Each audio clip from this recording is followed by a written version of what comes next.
তো এটি হচ্ছে বড় বুটটি, আমরা এই লেকটি বুটে করে ঘুরে ঘুরে দেখব। তো এইটি আমাদের টিকিটের সাথে ইনক্লুডিং ছিল। তো চলুন যাওয়া যাক।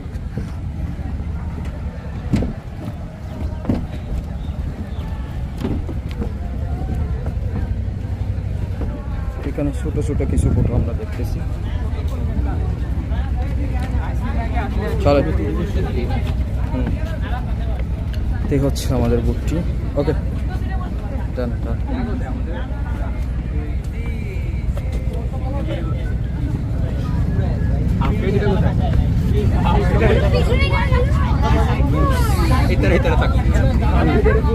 আচ্ছা এইখানে বসে ভাইয়া, এদিকে বসা যাবে।